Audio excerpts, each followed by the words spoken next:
President Caleb, take it away. Thank you, Michelle. Hello, everyone. I hope you're doing well and ready for another exciting meeting at the Future Leaders Gavel Club. My name is Caleb Van Brunt, and it is an honor to be your club president, and I would like to officially call this meeting to order.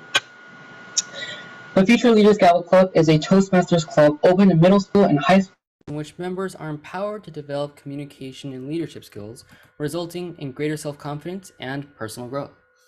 And each meeting, as you all know, has three parts. The first part of our meeting is the prepared speech section, then the table topics or impromptu speaking section, and an evaluation section. To start our meeting tonight, I would like to introduce our Toastmaster of the night, who is William, and who will be guiding us through each segment. William, take it away. Thank you, President Caleb. We are prepared for another great meeting tonight, as stated. As the end of October draws to a close and the winter season starts setting in for some of us, it's time to start reflecting on the achievements of this past year, especially as November comes around and, as you know, Thanksgiving rolls around. So as we go on through our meetings, future leaders, I want you to think about what you've accomplished over this past year, what you want to accomplish in these next 1.5 months, and think of someone or something that you are thankful for. But with that, I'd like to go through with our roll call for functionaries. First off, I'd like to call Eliana, our counter, to the stage.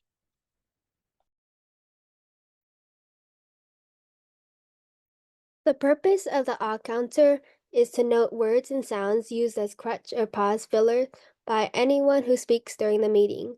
Words may be inappropriate interjections such as and, well, but, so, you know. Sounds may be or You should also note when a speaker repeats a word or phrase such as I, or this means. Thank you so much, Eliana. Now let's move on to our grammarian for tonight, Rachel.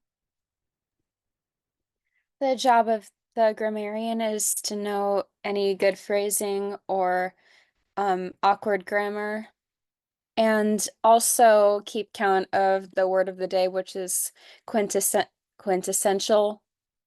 Quintessential means representing the most perfect or typical example of a quality or class.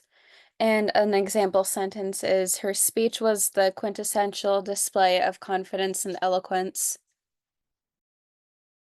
Thank you, Rachel, for giving us such a quintessential report. Now we'll be moving on to our timer for tonight, Caleb. Thank you, William. As a timer, I will monitor the time for each speaker. The quintessential time for a speech is 4 to 6 minutes. At the beginning of at the minimum required time, I will show green. At the middle of the expected time, I will show yellow. And at the red of the time, I will show red. Hopefully you come before this red, or else the speech may not be quintessential. Thank you, and back to you. Thank you, Caleb. Now for our general evaluator, Angelina. Thank you, William. So as the general evaluator, I will evaluate anything and everything that takes place throughout the meeting. I will also give a short report at the end of all the functionary reports about a general evaluation of how the meeting went and any suggestions that I have. Thank you, Angelina, and that concludes our quintessential functionary introductions and reports. Now we will proceed to the speaking portion of the meeting with our first speech of tonight's meeting given by Ethan. Ethan's speech is titled, How I Managed to Annoy 30 People with a Single App and How You Can Prevent That Yourself. His introduction is, I will be sharing a lesson I learned about leadership.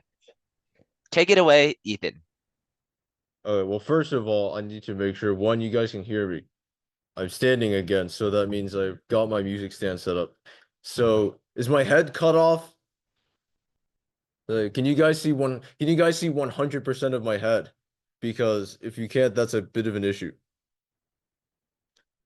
Alright, so now that I might have to squat a little though to center myself, but now that that's dealt with, as you probably could tell from the introduction, today I will be sharing a experience about leadership that I feel is really important. So, good evening, everybody. Now, here at Future Leaders Gavel Club, you guys probably all know that there are many qualities that make up the quintessential leader. And many of our many members here have already discussed several of those qualities. Some of these qualities are quite obvious. Others, not so much. They're much more subtle. And it is a lesson on one of these much more subtle qualities of a leader. The lesson that I learned the hard way and that I want to share with you guys tonight as well. Because while it may seem like it is totally unrelated to an app, the story begins with a scenario that I want to ask you guys. So picture yourself in my shoes and try to consider how you would respond. So imagine this. You are the concert master of your school orchestra, and this orchestra is the highest level orchestra out of the three that your school offers at all. And it is a few days before one of the biggest competitions you have of the semester. So you have some pieces in your repertoire that you have to practice. But as it turns out, on this particular class day, the conductor is not present. She has a couple errands to run at another location. So you are the one responsible for leading the orchestra on this one day. So you probably think, as I did on that fateful day, it can't be that hard. I've led plenty of sectional rehearsals before. So what could possibly go wrong? Well, spoiler alert, a lot did go wrong. But first of all, you probably know that in order to try and get everybody to play together, I used this. If any of you here are a musician, you've probably used something like this at one point. It is a simple metronome app.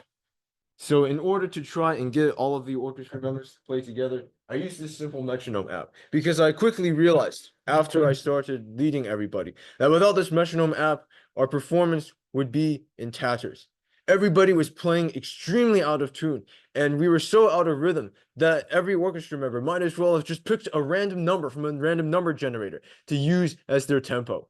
And I realized that if we didn't get our act together with the help of some technology, very soon we would go to the contest and probably perform suboptimally, thereby decreasing our long-standing high reputation amongst this contest community in the orchestra. So I decided, since the orchestra is quite loud, after all, there's like 40 or 30 people playing at once, I will just take the sound of my metronome and broadcast it via Bluetooth through the giant speakers that hang from the ceiling of the classroom. So I did that. I connected my phone to the Bluetooth. I turned on the metronome. It started ticking. But then disaster struck. Everybody, for some reason, really hated the metronome. And by really hated, I mean a veritable explosion of discontent erupted amongst the orchestra members. They were all shouting at me to turn it off, and they refused to play while the metronome was activated. I was stunned. My brain was reeling.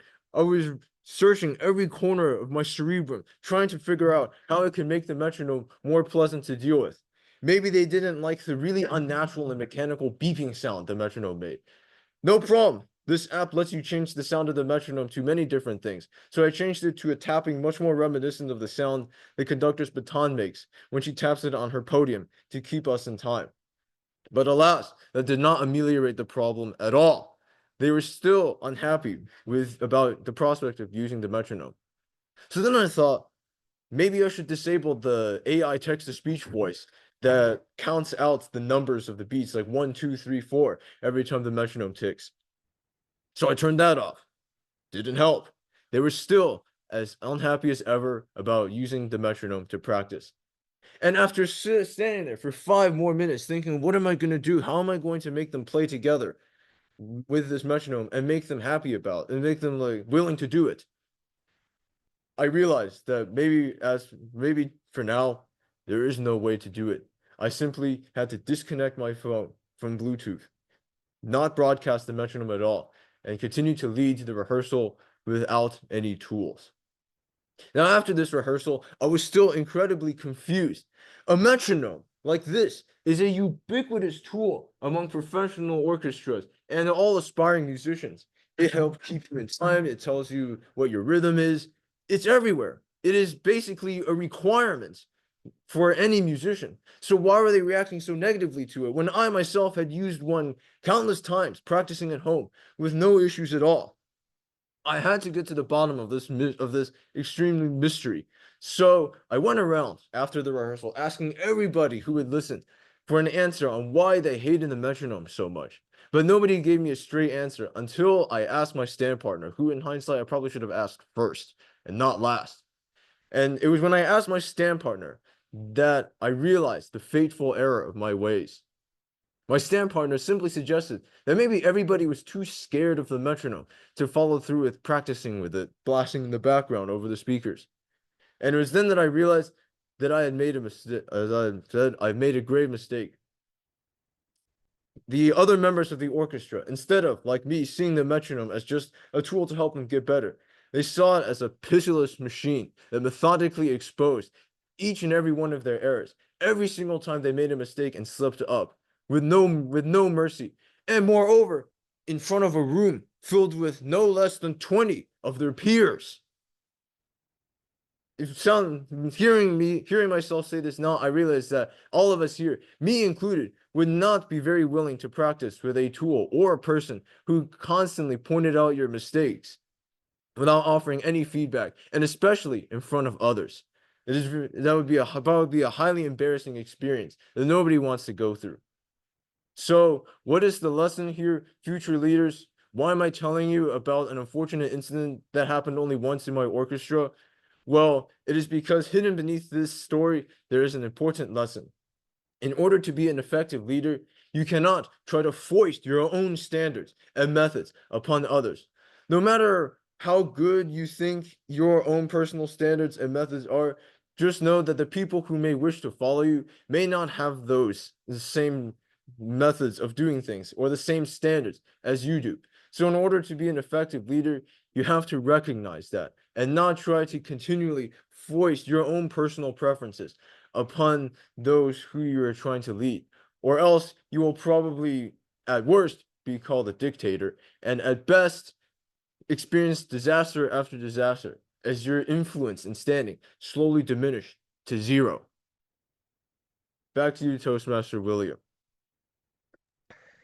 Thank you, Ethan, for that riveting story about how you learned about the value of quintessential traits, such as learning to seek first to understand and then make yourself understood as especially someone in a position of power and influence. So thank you for enlightening us about that.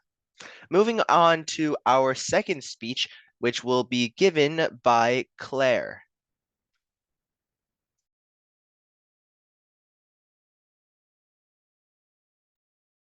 Thank you, Toastmaster William. I used to love puzzles as a kid.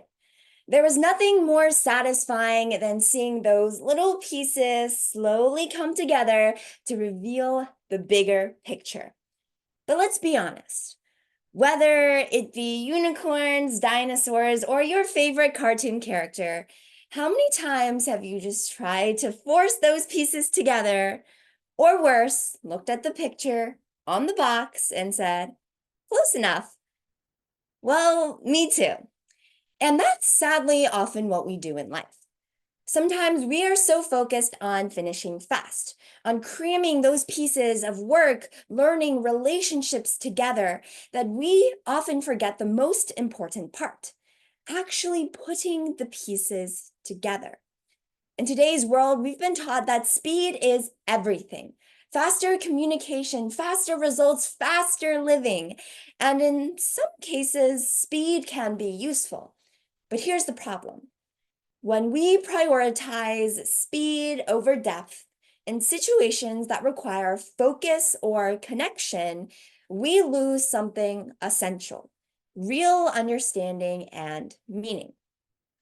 So let's first uncover why we are so obsessed with speed. Explore how rushing through life is like forcing those puzzle pieces together before finally learning how to slow down just enough to fit those pieces together without sacrifice. We've become so obsessed with speed that we often wear busyness as a superficial badge of honor. We brag about how little sleep we get, how fast we get through our to-do lists, without taking a step back and asking ourselves, what are we actually accomplishing? Take food, for example. Like when I was 6 years old trying to microwave my dinner, and instead of waiting the full 2 minutes, I pull it out early, blow on it a little bit, like it's gonna magically cook the rest, and proceed to burning my mouth wet. Or how about those moments when you're having a conversation and before the other person has even finished speaking, you were already formulating your reply instead of truly listening?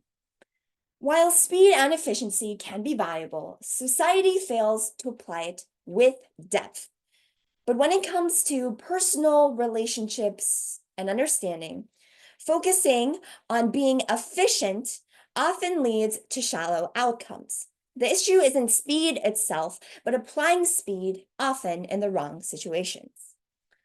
So why do we find ourselves prioritizing speed over depth? The truth is, we've been conditioned for it. We live in a world where speed is rewarded. Everything is about efficiency, getting more done in less time. Essentially, we've been trained to always believe that faster means better. And according to Nick Sternasek, a famous Canadian writer, hustle culture ideology says that people are overworking not because they are economically driven to, but simply because this is the way go-getters get what they want. And it's definitely not just adults who feel this pressure. Look at our younger generation. Have you ever caught yourself rushing through your own thoughts? Maybe you're midway through a reflective moment, like pausing at a stoplight, and suddenly you just feel the urge to pull out your cell phone to fill that silence with something, anything, because the thought of slowing down just feels so uncomfortable. Sadly, this happens in our relationships too. How many of us send someone a text, "How are you?" And before the other person even responds, we have already moved on. We think we're staying connected, but oftentimes we're only maintaining appearances. It seems that the real depth, those moments of sitting with someone in silence, really hearing them, is gone, replaced by this illusion of connection.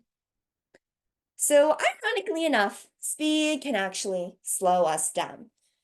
When we move too fast, we are reducing life to a checklist. Do this, finish that, and move on. But that's not living. It sounds like surviving. Speed keeps us from asking those hard questions, like, why are we here? What really matters to us? Who are we beyond the tasks we complete?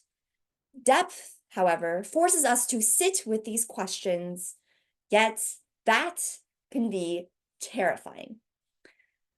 So, what if the concept of speed, as we know it, is a lie? What if speed isn't the true measure of progress? We've been taught to think that speed means we're getting ahead. And of course, that has to mean productivity, right? But if speed really made us better, why do we often feel so empty when we're moving so fast? Well, I've composed a couple of steps to help us all guide using these moments as ways to indicate if and when we should apply speed. First is recognizing hidden depth moments. Most of us think we know when to slow down during big decisions or important conversations. But here's the thing. We often overlook the smaller moments where depth is equally important. Those smaller moments often carry more weight than we realize. Secondly is questioning surface level engagement. Ask yourself, are you really listening? Or are you just waiting for your turn to speak? Are you skimming through tasks, trying to get through it as fast as possible? Or are you critically thinking about them? Challenge yourself to dive deeper in moments you would usually skim over. And finally, redefine success. It's often not what we think. We often measure success by how much we've done in a day. But true success isn't only about checking things off a long list. It's about the impact of those actions. Did the work you rushed through actually make a difference? Did that quick interaction leave a lasting impression? Success is not speed, but how much you value and in what you create in each moment. So life isn't only about finishing that puzzle as fast as possible. It's about making sure each piece fits in a way that creates something meaningful. So don't sacrifice depth in moments that seem small. They could be the most important pieces of your bigger picture. Thank you, and back to you, Toastmaster William. Thank you so much, Speaker Claire.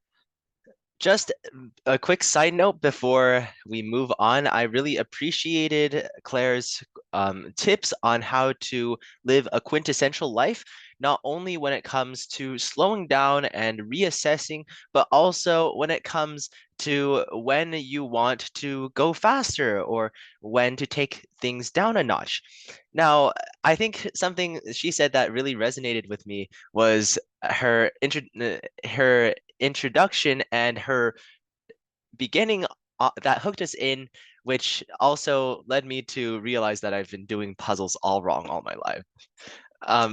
Instead of not looking at the picture, I always started with the picture and tried to recreate it. So thank you, Claire, for calling that to my attention.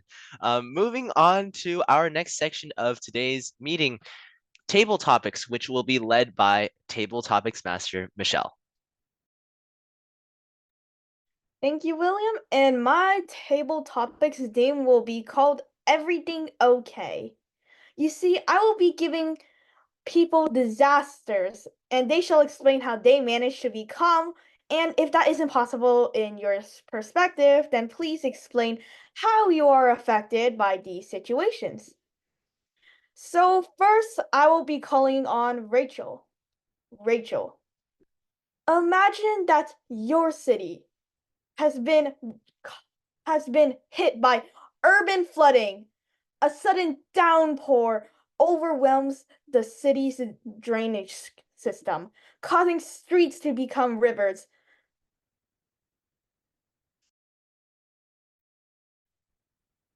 How did it happen to where the entire city is flooded to where it looks more like an ocean than a city?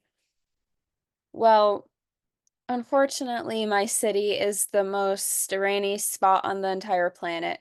No, seriously, I'm telling the truth. I know you might have heard otherwise, but seriously, where I live, there's more rain and water than anywhere else. Especially lately. All of a sudden, everyone was just casually outside, going about their business, going to work, eating their lunch, when suddenly there was a giant storm cloud unlike anyone had ever seen. And then began a downpour of rain that had never been witnessed before. It was a monsoon, a flash flood. It was honestly everyone's worst nightmare related to water. And I honestly don't know how I can sit here and talk about this so calmly because I could literally get washed away by the water any second now. But someone needs to inform the world, or the city, rather, of this incident. But maybe the world too, because eventually all this water is going to wash away to other cities and into other ecosystems. And honestly, it could end up destroying the entire world. It's that bad. I'm not kidding. I really don't know if there's any hope right now. I guess we just need to let nature run its course and hope for the best. Thank you. What an inspiring story to hear about how you can be selectively calm in that situation. I know I would be screaming my head off, trying not to die. Now, imagine that a chemical spill has occurred. A train derails in a rural, I don't know how to pronounce that area, releasing toxic chemicals into the air and water supply. I don't know if I'm pronouncing your name right, but Kara. It's Kara. It's okay. Sorry, just to clarify, do you want me to describe like how I survived this? If you want, yes. Okay. I live on a farm in the country, and just 1 week ago, when I was just going out to tend to the fields like I always do every day, I noticed a commotion from a while away. I saw in the distance some smoke rising from beyond the hills. Of course, I was incredibly confused about what this could be because I thought that it would be wise for me to figure it out just in case it would spread to the crops. I decided to head out over the hill and to see what could be causing all of this terrible smoke to rise from the ground. And imagine my surprise when I got there, I saw a huge train lying on the floor as though as though it was a great beast that had been slain by some knight. Only it wasn't good because this great dead beast was spewing up smoke that was soon making it hard for me to breathe. So I began to go in the other direction because I saw that while there was a lot of smoke, it was contained and there was no risk of anything else catching fire. So I returned to where I was before, and um, I began to think about what I should do next. I immediately got a phone and alerted the authorities about the situation. And then when they responded a while later, there was a mass message sent out to everyone telling us all to evacuate. So we did. And in the end, that is how I survived this terrible train crashing. Thank you. Thank you for telling us, and I really hope that your farm is okay and free from the chemicals. Now, imagine that a drought, a very horrible drought, leads to a massive wildfire that threatens your town as firefighters battle the blaze, but stronger winds cause it to spread unpredictably, forcing evacuations and creating a race against the time. Alina.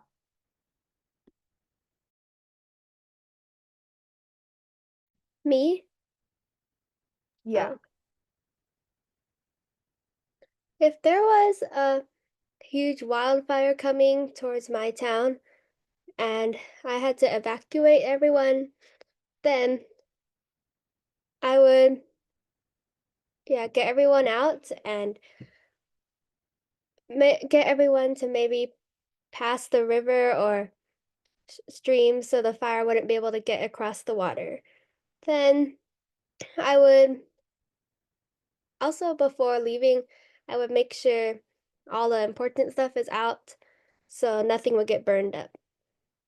And once past the river, I would I would set up a camp or something so we could survive while the fire rages or the firemen finally come and put it out. And while there, maybe we could pack some food and supplies so we could survive while our home is being burned up. Thank you. Thank you for sharing your story, and I hope the responsibility of trying to take care of your town people will come out great and your townspeople will be safe. And now imagine a powerful earthquake strikes a densely populated city, collapsing buildings, disturbing museums, all types of buildings. Oh my god, what is it now? We're gonna ignore that. But Alex. Sorry, could you repeat the question? I was doing homework. I was a bit distracted. Sorry. My freaking okay, oh my god. Okay. So a drought oh, wrong one. A powerful earthquake strikes your city. Not yours, but the city you live in. Collapsing buildings and disturbing buildings, yeah. All right. A powerful earthquake rips through my hometown of Hudson, Ohio. An earthquake is pretty uncommon here, but in this chaotic world, you never know what's going to happen. None of the buildings here were ever prepared for an earthquake, and they all collapse. Luckily, everybody was safe and sound and survived. However, everything was fallen.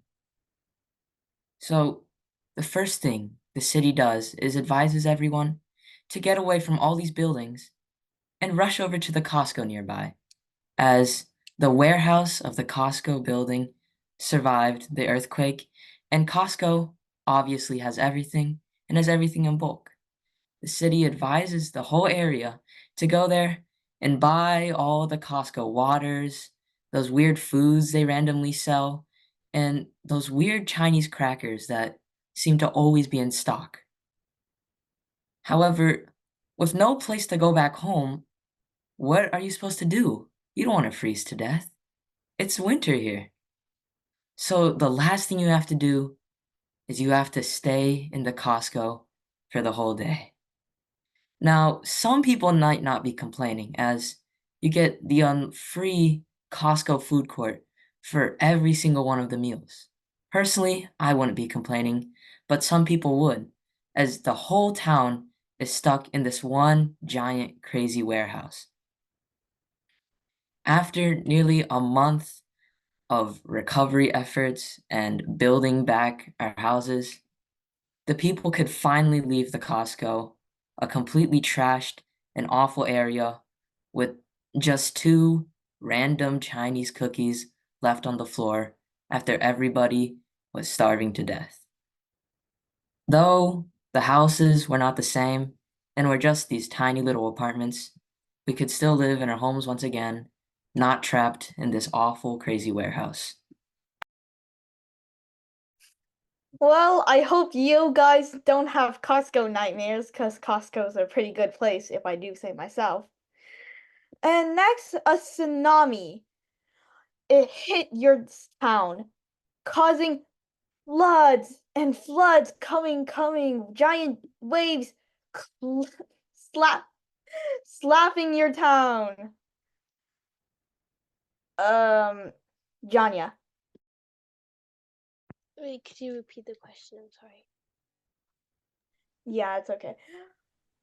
Actually, I'm gonna actually read from the script because I didn't read from it. But after a significant undersea earthquake, a tsunami warning is issued. Coastal communities brace for impact as waves approach, leading frantic evacuations and destructions of homes and businesses. Oh, thank you. Oh no, there's a tsunami coming up and we're all in trouble.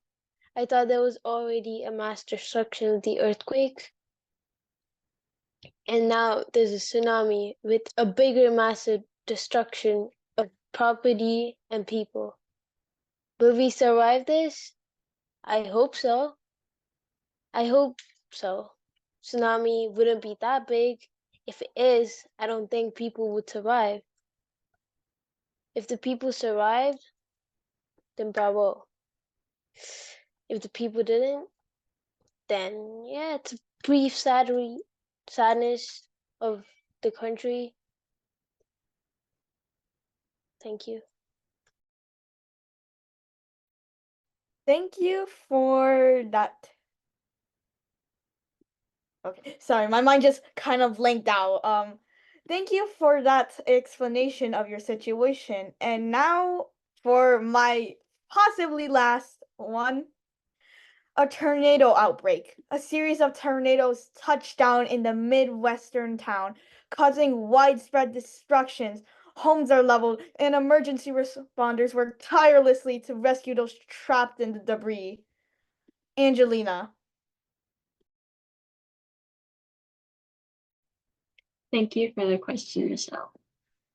A couple of tornadoes recently hit my town, and we all had to evacuate to underground bunkers that were built beforehand. Now, no tornadoes have ever come near my region since it's pretty urban and pretty uncommon to see any kind of natural disasters happen around here.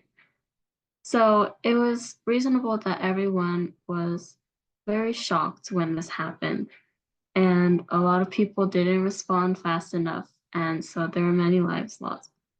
However, I was lucky enough to get into one of the underground bunkers, and it was extremely crowded since the city had not prepared for these kind of events. We stayed down there for a few days, not knowing what was going up on the surface or if the authorities were doing anything. After a few days, we decided to go back out, and the city was in complete ruins. There were there was debris everywhere, and not many buildings survived the natural disaster.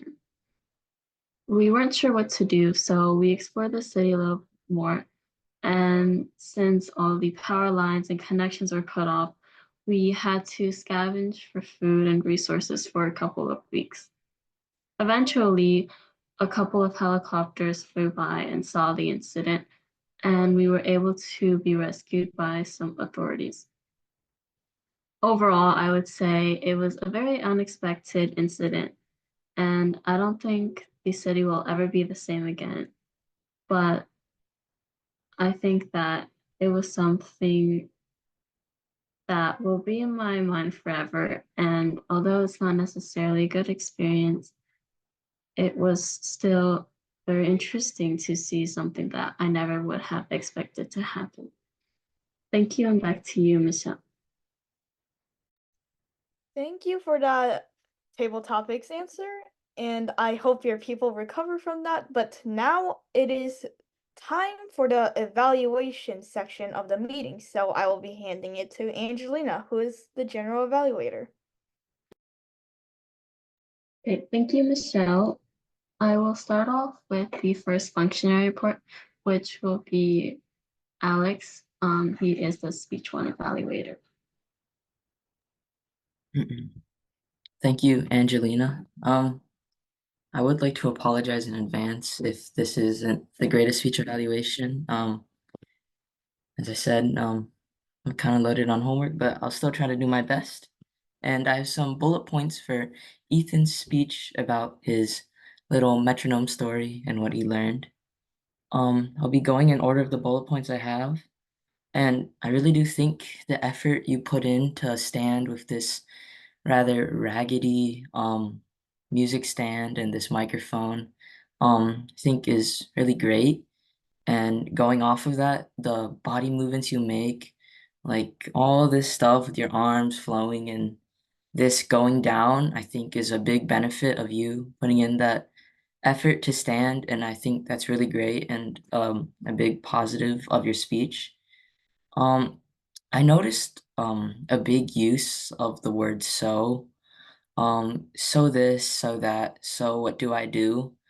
I would maybe try to change that word so, maybe change it with some synonyms or just remove them just to maybe expand your vocabulary and make it less repetitive and more interesting for the speaker. I do think when you're trying to demonstrate the metronome, I do understand it's a bit of a janky setup, but it definitely could have been smoother. It added a long pause to the speech, which might have distracted maybe a listener trying to show it, but I do understand that it is a bit hard to show that kind of stuff. Um, I would like to note that it wasn't a very flowy speech. There were many times where you repeated yourself a bit or just had a bit of an awkward pause. It didn't flow extremely well and it wasn't like the super satisfying kind. But other than that, I don't have many other critiques. I think your topic was definitely interesting and it definitely kept me hooked. So great speech, Ethan.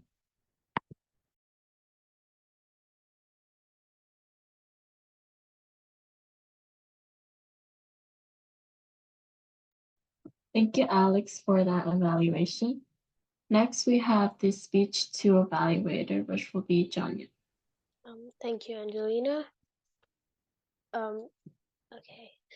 I love how how you started the speech by saying I love puzzles, which really hooked all of us into your speech.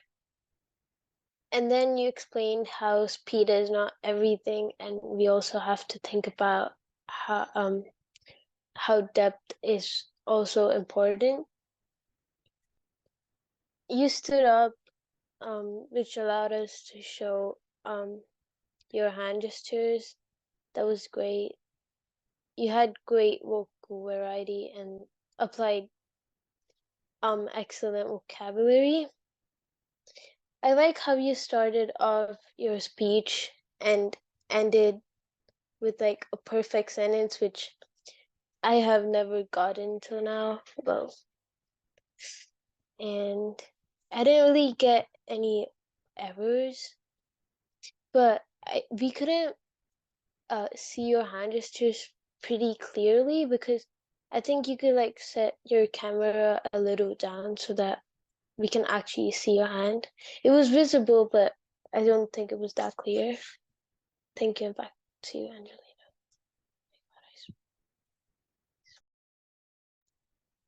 Thank you, Janya, for that very informational evaluation. Next, we will have the all counters report, which will be given by Eliana. Okay, first, Toastmaster William, you did have a couple repeats, but pretty good, and I didn't hear any ums. Speaker one, Ethan, you did better than normal, I think, but you had a couple of pauses and stutters, but overall, good job. Speaker two, Claire, you are really good. I didn't notice any ums or uhs or any stutters or pauses. Michelle, you are good with the table topics. Rachel is good too. Um, Kara, Kara, you had a couple us, but not too noticeable. And I knew I had a couple of pauses, but yeah. Alex was good. And Janya, you had one repeat in your table topics. And also, Angelina was good. And the speech evaluations were both good. Good job, everyone. Thank you, Eliana, for the awesome feedback. Next, we will be moving on to the grammarian's report, which will be given by Rachel. I noticed a lot of really good phrasing tonight and not really any awkward grammar, but I might as well get into it.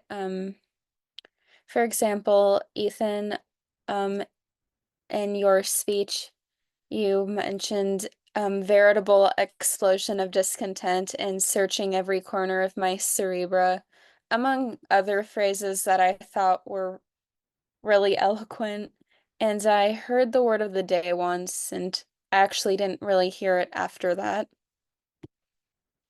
Speaker to Claire, you said a couple of really good things like superficial badge of honor and most important pieces of your bigger picture.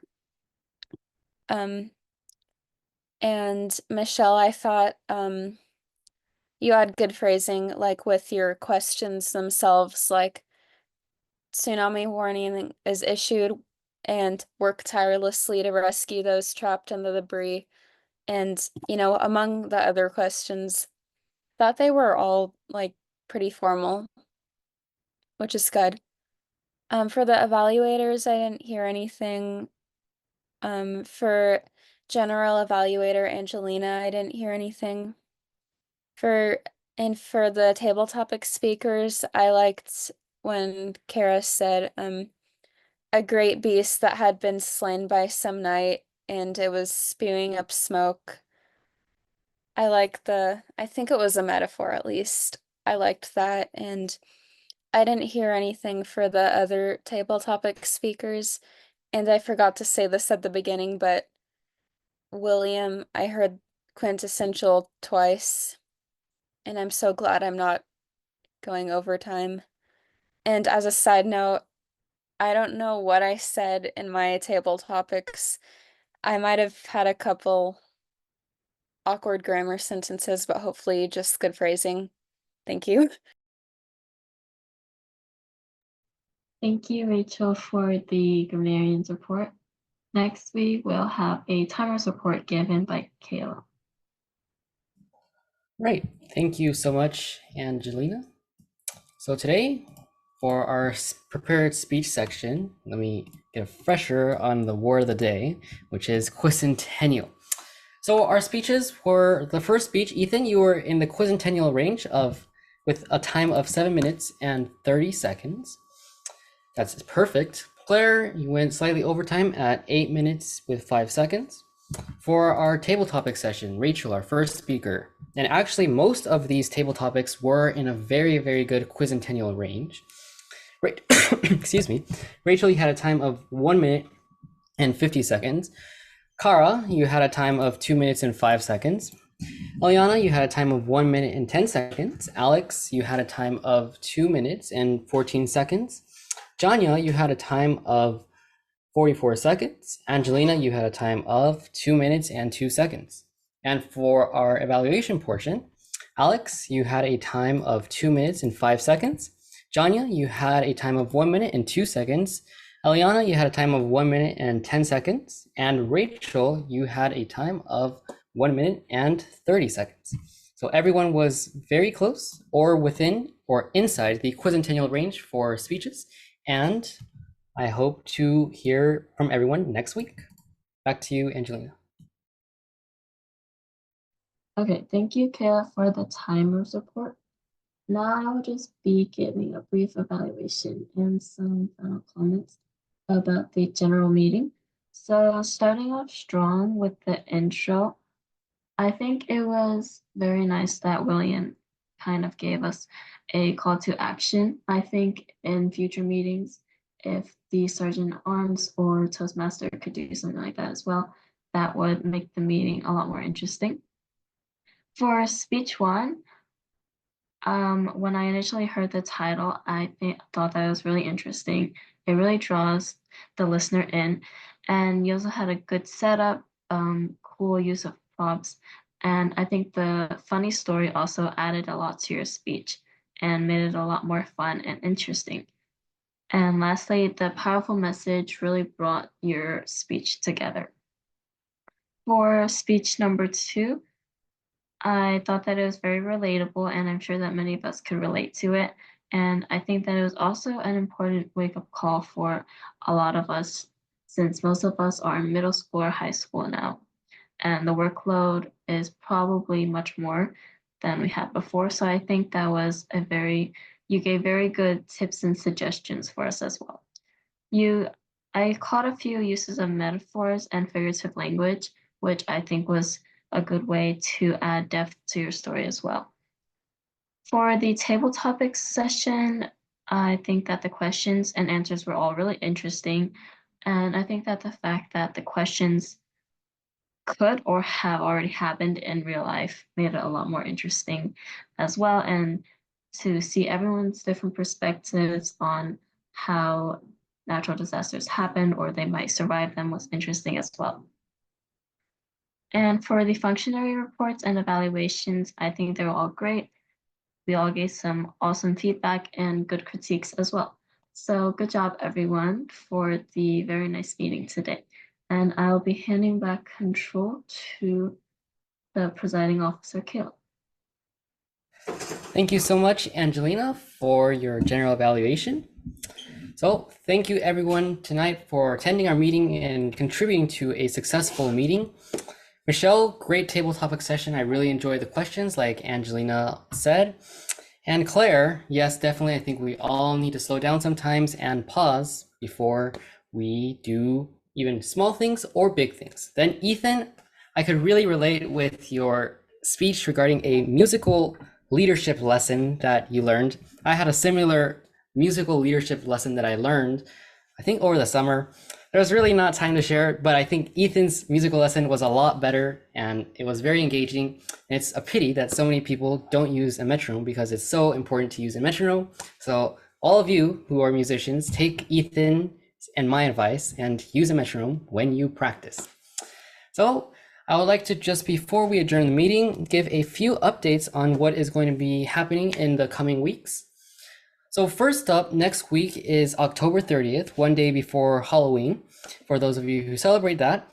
And if you would like to wear a costume on that day, definitely bring your costume. And depending on how many people we have, you can give an in-character speech, a 1-minute in-character speech.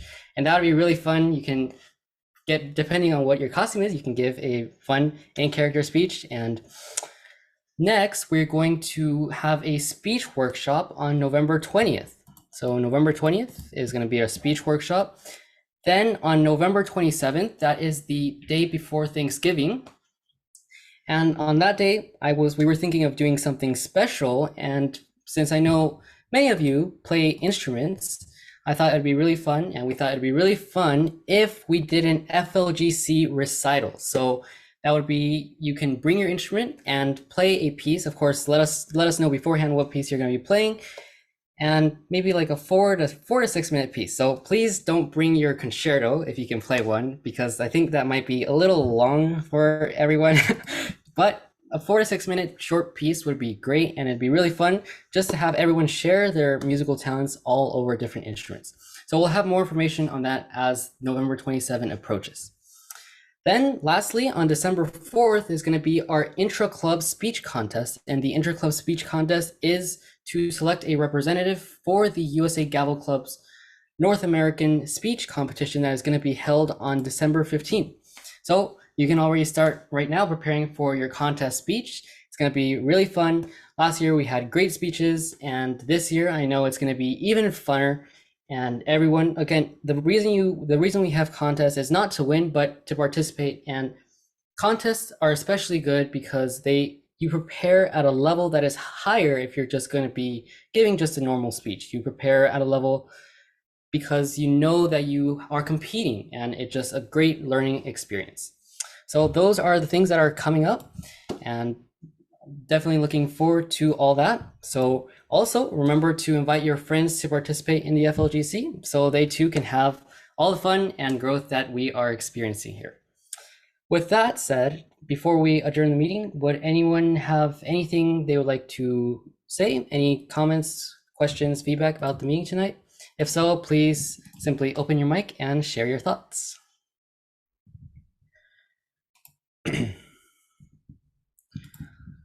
All right, if not, then at 6:57 p.m. Pacific Standard Time, I would like to adjourn this meeting. So thank you everyone for coming. Thank you for contributing to a successful meeting, and we will see everyone back here next week.